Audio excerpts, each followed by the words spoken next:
یہ خبریں کالنجر کے راجہ رام چند کے لیے بڑی حوصلہ افزا تھیں۔ اگر اکبر بذات خود اپنے لشکر کے ساتھ کالنجر کا رخ کرتا تو راجہ یقیناً کالنجر کے اندر محصور رہ کر اپنی مدافعت کا اہتمام کرتا، لیکن یہاں معاملہ چونکہ الٹ تھا۔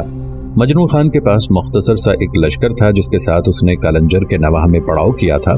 چنانچہ اس کی آمد اور اس کے پڑاؤ کرنے کی خبریں ملتے ہی راجہ حرکت میں آیا۔ وہ تو پہلے ہی مجنو خان کے لشکر کا بڑی بے چینی سے انتظار کر رہا تھا، چنانچہ اپنے لشکر کو وہ حرکت میں لایا، کالنجر سے نکلا اور عین مجنو خان کے لشکر کے سامنے اس نے پڑاؤ کیا۔ شہر سے نکلتے ہی رام چند نے ٹکراؤ کی ابتدا نہیں کی۔ پڑاؤ کرنے کے بعد وہ مجنو خان کے لشکر کا جائزہ اپنے مخبروں کے ذریعے لیتا رہا۔ جب اسے اس کے مخبروں نے یہ یقین دلایا کہ اکبر اور اس کے دیگر سالار تو لشکر کے بڑے حصے کو لے کر آگرہ کی طرف کوچ کر گئے ہیں اور صرف مجنو خان ہی ایک مختصر سا لشکر لے کر کالنجر کی قوت سے ٹکرانے کے لیے آیا ہے، تب راجہ رام چند بڑا مطمئن ہوا۔ ایک دن اور ایک رات اس نے اپنے لشکر کے ساتھ مجنو خان کے سامنے پڑاؤ کیے رکھا۔ اس کا فائدہ مجنو خان کو بھی ہوا، اس لیے کہ اس کے لشکریوں کو سستانے اور آرام کرنے کا موقع مل گیا تھا۔ ساتھ ہی عادل خان بھی اپنے حصے کے لشکر کے ساتھ ایک قریبی گھات میں پہنچ چکا تھا۔ چنانچہ اگلے روز راجہ نے جنگ کی ابتدا کرنے کا عزم کیا اور صبح سویرے ہی اس کے لشکر میں نرسنگے پھونک دیے گئے اور نرسنگے پھونکے جانے کے بعد اس کے لشکر میں مختلف آوازیں اٹھنے لگی تھی۔ مجنو خان نے اندازہ لگا لیا تھا کہ راجہ اب جنگ کی تیاری کرنا چاہتا ہے، چنانچہ اس نے بھی لشکر کی صفیں درست کرنا شروع کر دی تھی۔ اس وقت تک اکبر کے مخبروں نے مجنو خان کو اطلاع کر دی تھی کہ عادل خان اپنے حصے کے لشکر کے ساتھ قریب ہی گھات میں ہے، لہٰذا اسے پریشان اور فکر مند ہونے کی ضرورت نہیں ہے۔ یہ خبر چھوٹے سالاروں تک بھی پہنچا دی گئی تھی اور جنگ سے تھوڑی دیر پہلے یہ خبر ایک کان سے دوسرے کان اور ایک زبان سے دوسری زبان سے ہوتی ہوئی لشکریوں میں پھیل گئی، لہٰذا لشکریوں کے حوصلے اور بلبلے بڑھ گئے تھے اور انہوں نے پوری طاقت اور تمانیت کے ساتھ راجہ رام چند سے ٹکرانے کا عزم کر لیا تھا۔ دوسری طرف رام چند اپنی جگہ اب مطمئن تھا کہ مجنو خان کے مختصر سے لشکر کو وہ لمحوں کے اندر بھاگ جانے پر مجبور کر دے گا۔ چنانچہ لشکر کی صفیں درست کرنے کے بعد حملہ آور ہونے کی ابتدا اسی نے کی۔ پھر دیکھتے ہی دیکھتے رام چند اور اس کے سالار اور لشکری ہر سو زندگی کو ہراساں کرتی اور اپنے مقصد اور مدعا کو کھوجتی مرگ، انسانی شکلوں تک کو مسخ کر دینے والی انگاروں کی جلساتی تپش اور عداوتوں کے خمار سے لیس کھالتی اذیتوں اور جلتے عذابوں کی طرح حملہ آور ہوا تھا۔ مجنو خان نے بھی جوابی کارروائی کرنے میں تاخیر نہیں کی اور وہ بھی رام چند کے لشکر پر ستم کے سیاہ اعمال کو نابود اور مسدود کر دینے والی وجد آفریں بے باکیوں، لیل و نہار کی کروٹوں میں گریبان تک چاک کر دینے والی داستانوں کی طرح حملہ آور ہوا۔ کالنجر کے نواح میں دونوں لشکروں کے اس طرح ٹکرانے سے میدان جنگ رقص کرتے وحشی فتنوں، بھاپ اور تیل کے جلتے غبار اور اندیشوں بھرے بگولوں کی طرح بھڑک اٹھا تھا۔ راجہ رام چند اور مجنو خان تھوڑی دیر تک ایک دوسرے سے ٹکرائے تھے کہ اچانک قریب ہی سے انقلاب نمودار ہوا۔ دیکھتے ہی دیکھتے عادل خان اپنی گھات سے جھوم کر اٹھتے تند طوفانوں، لہراتے شولوں، شرر بڑھاتے شولوں اور کرب کے بےکراں سلسلوں کی طرح نمودار ہوا۔ میدان جنگ کے قریب آ کر اس نے سنگین صداؤں کے وقار، سچائی کی داستانوں، کوہربائی کوندوں کی طرح تکبیریں بلند کیں۔ پھر وہ دفتن راجہ رام چند کے لشکر کی پشت پر رات کی جاگتی تاریکیوں سے نکلتی قہرمانیت کی طغیانیوں، مرگ کی خونی دستک دیتے ماورائے ادراک ہیولوں اور سمندر کی لازوال نیلاہٹوں تک کو اتھل پتھل کر دینے والی سرکش اور وحشی آندھیوں کی طرح ٹوٹ پڑا تھا۔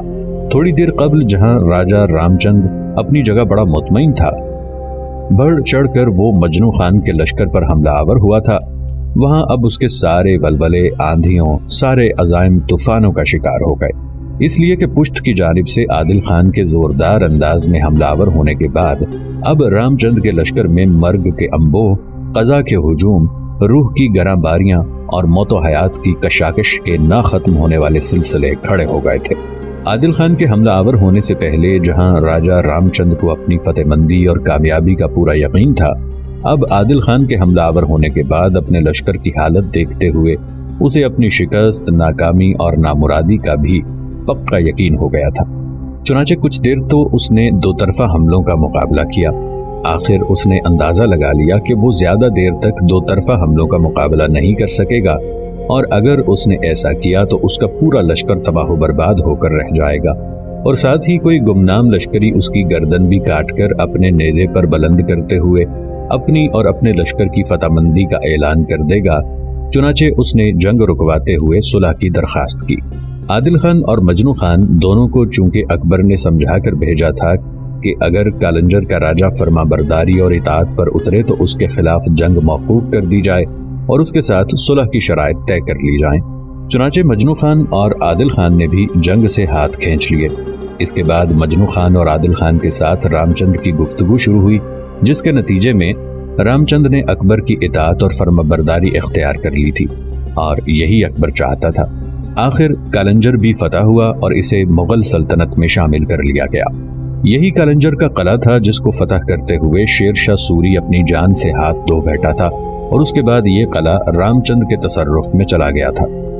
اب رام چند کو بدترین شکست دینے کے بعد کالنجر کا یہ قلعہ مغل سلطنت میں شامل کر لیا گیا تھا۔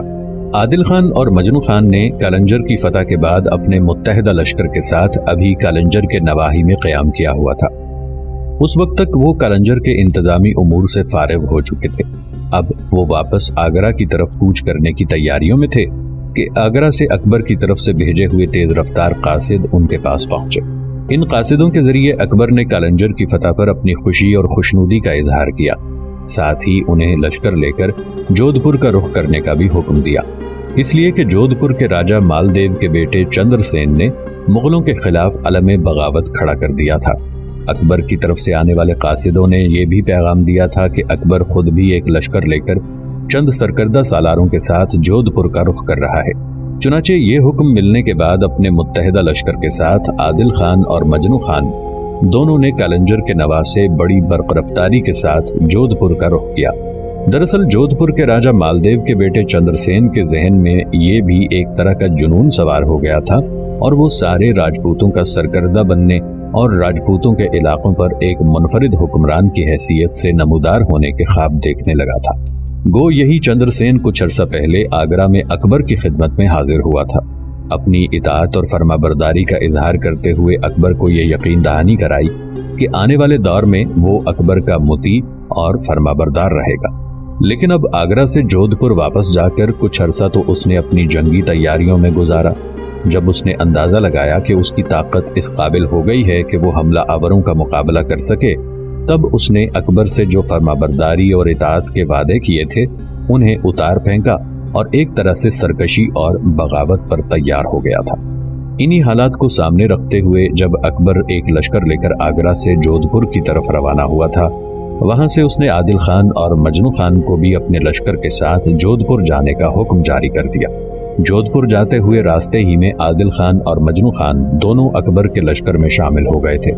اس طرح اکبر اپنے متحدہ لشکر کو لے کر جودھ پور کی طرف روانہ ہو گیا تھا۔ اکبر اپنے لشکر کے ساتھ ابھی جودھ پور سے چند فرسنگ کے فاصلے پر ہی تھا کہ اس کے پرچہ نویسوں اور طلایا گروں نے اسے اطلاع دی کہ چندر سین ایک بہت بڑے لشکر کے ساتھ جودھ پور کے نواح میں پڑاؤ کیے ہوئے ہے۔ اس کا ارادہ وہیں مغل لشکر سے ٹکرانے کا ہے۔ پرچہ نویسوں نے اکبر کو یہ بھی اطلاع کر دی تھی کہ چندر سین کے یہ ارادے ہیں کہ اگر تو اس سے ٹکراؤ کے نتیجے میں اسے کامیابی اور کامرانی حاصل ہوئی تو وہ واپس جودھ پور جائے گا اور پھر راجپوتوں کے دوسرے علاقوں پر حملہ آور ہوتے ہوئے سارے علاقوں پر اپنی حکمرانی کی گرفت مضبوط اور مستحکم کرنے کی کوشش کرے گا۔ انہوں نے یہ بھی اطلاع دی کہ چندر سین کے یہ بھی ارادے ہیں کہ اگر مغل لشکر کے مقابلے میں اسے ناکامی اور پسپائی کا سامنا کرنا پڑا تب وہ سوانہ نام کے قلعے میں جا کر محصور ہو جائے گا، وہاں اپنی عسکری طاقت کو محفوظ کرے گا۔ سوانہ کا قلعہ کوہستانی سلسلے کے اندر تھا۔ بڑا مضبوط اور مستحکم خیال کرنے کے ساتھ ساتھ اس کے متعلق یہ بھی روایات تھیں کہ وہ ایک طرح کا ناقابل تسخیر تھا۔ چنانچہ چندر سین نے اپنے انہی ارادوں کو سامنے رکھتے ہوئے جودھ پور کے نواح میں اپنے لشکر کے ساتھ پڑاؤ کیا تھا۔ شاید وہ ایسا کر کے سارے راجپوت علاقوں کا حکمران بننے کے لیے تالے آزمائی پر اتر آیا تھا۔ اس موقع پر شاید اکبر نے بھی چندر سین کو اس کی کمزوری کا احساس دلانے کا فیصلہ کیا۔ اس نے جو لشکر پہلے سے عادل خان اور مجنو خان کے پاس تھا وہ انہی کی ماتحتی میں رہنے دیا، بلکہ جو لشکر وہ آگرہ سے لے کر آیا تھا اس میں سے مزید کچھ دستے ان کے ماتحت کر دیے۔ اس طرح عادل خان اور مجنو خان کے تحت لشکر کی تعداد اس نے بڑھائی۔ لشکر کو 2 حصوں میں تقسیم کیا۔ ایک کی کمانداری عادل خان کے ہاتھ میں، دوسری مجنو خان کے پاس رہی، اور ان دونوں کو حکم دیا کہ وہ آگے بڑھ کر جودھ پور کے نواح میں چندر سین سے ٹکرائیں۔ ایسا کر کے شاید چندر سین کو اکبر یہ تاثر دینا چاہتا تھا کہ اکبر سے ٹکرانا تو بہت دور کی بات، چندر سین اس کے چھوٹے اور جوان سالاروں کا مقابلہ کرنے کے قابل بھی نہیں ہے۔ چنانچہ اکبر کے حکم کے مطابق عادل خان اور مجنو خان دونوں اپنے لشکر کو لے کر بڑی برق رفتاری سے آگے بڑھے اور اس جگہ پہنچے جہاں چندر سین نے اپنے لشکر کے ساتھ پڑاؤ کیا ہوا تھا۔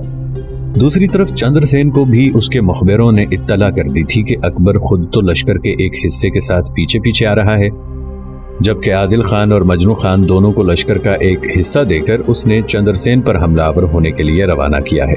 یہ خبر یقیناً چندر سین کے لیے خوش کن تھی۔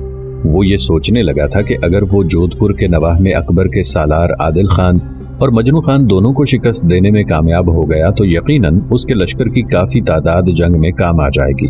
اس طرح نہ صرف اکبر کے لشکر کی تعداد کم ہو جائے گی بلکہ اس کے لشکریوں کے حوصلے بھی کمتر ہو کر رہ جائیں گے، اور ہو سکتا ہے عادل خان اور مجنو خان سے نمٹنے کے بعد وہ اکبر کو بھی پسپا ہونے پر مجبور کر دے۔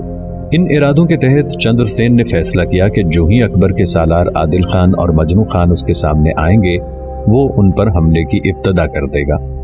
چنانچہ اس نے ایسا ہی کیا۔ عادل خان اور مجنو خان جب دونوں اس کے پڑاؤ کے سامنے آئے تب اس نے اپنے لشکر کی ترتیب درست کرنا شروع کر دی تھی۔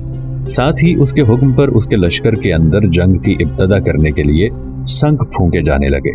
عادل خان اور مجنو خان بھی جان گئے تھے کہ ان کی آمد کے ساتھ ہی چندر سین جنگ کی ابتدا کرنا چاہتا ہے، چنانچہ وہ بھی اس کا مقابلہ کرنے اور جوابی ضرب لگانے کے لیے اپنے لشکر کی صفیں درست کر رہے تھے۔ تھوڑی ہی دیر بعد چندر سین نے اپنے کام کی ابتدا کی۔ چنانچہ اپنے لشکر کے ساتھ وہ چہروں کی شکنوں میں خونی اشتہا کو نمایاں کرنے والی آوارہ غضبناکیوں کی طرح آگے بڑھا۔ اس کے بعد وہ اپنے پورے لشکر کے ساتھ عداوت اور رقابت کی ہی جان انگیزیاں کھڑی کرتی، جنونی خواہشوں، اندھی رتوں میں آگ اور خون کا آشوب برپا کرتے غم دوراں کے اضطراب اور جہنمی آتشناکیوں کی طرح ٹوٹ پڑا۔ دوسری طرف عادل خان اور مجنو خان بھی جنگ کا وسیع تجربہ رکھتے تھے، گو نو عمر تھے، اس کے باوجود فطرت کے جلال کی طرح جوانی کے سجیلے پن، پختہ عمری کسی قوت اور بڑھاپے کسی دانائی کو آراستہ کرتے ہوئے اپنے لشکر کو حرکت میں لائے۔ پھر وہ دونوں بھی سماعتوں پر قدغن لگاتی آندھیوں کے غبار، پتھروں کا سینہ تک شق کر دینے والے جنون خیز موسموں کے طوفانوں اور ہر بلندی اور پستی کو رگیدتے حادثوں، کانتی برق اور زلزلوں کی طرح چندر سین کے لشکر پر حملہ آور ہو گئے تھے۔ جودھ پور کے نواح میں دونوں لشکروں کے اس طرح ٹکرانے سے ہست و بود کا کھیل شروع ہو گیا تھا۔ رگوں میں سلگتے لاوے اور موت کے اندھے سوگ کا رقص چاروں طرف پھیلنے لگا۔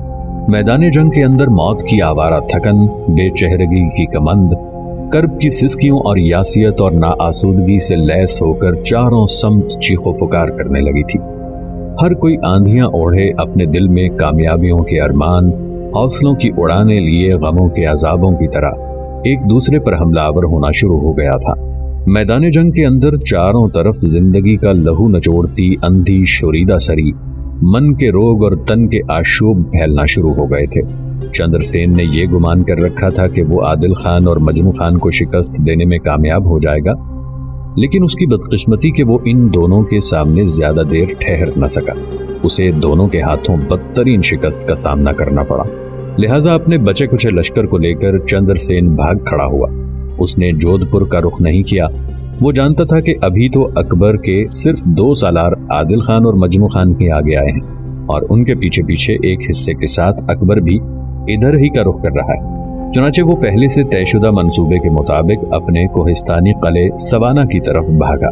چونکہ اکبر کے پرجہ نویس پہلے ہی بتا چکے تھے کہ چندر سین قلعے کو اپنی پناہ گاہ کے طور پر استعمال کرے گا، لہذا عادل خان اور مجنو خان نے صلاح مشورہ کرنے کے بعد اپنے لشکر کے چند دستے اس جگہ چھوڑے جہاں جنگ ہوئی، تاکہ وہ دستے چندر سین کے پڑاؤ کی ہر چیز پر قبضہ کر لیں۔ اس کے بعد عادل خان اور مجنو خان چندر سین کے تعاقب میں لگ گئے تھے۔ چندر سین نے اپنے بچے کھچے لشکر کے ساتھ سیدھا سوانہ کے قلعے کا رخ کیا اور وہ وہاں محصور ہو گیا۔ اس کے پیچھے پیچھے عادل خان اور مجنو خان بھی وہاں پہنچ گئے اور انہوں نے قلعے کا محاصرہ کر لیا۔ دوسری طرف اکبر پہلے اس جگہ پہنچا جہاں چندر سین کے ساتھ جنگ ہوئی تھی۔ عادل خان اور مجنو خان نے جو اپنے چند دستے وہاں چندر سین کے پڑاؤ کی ہر چیز پر قبضہ کرنے کے لیے مقرر کر رکھے تھے، انہیں بھی اکبر نے اپنے لشکر میں شامل کر لیا۔ اس کے بعد اکبر نے جودھ پور کی طرف پیش قدمی شروع کی۔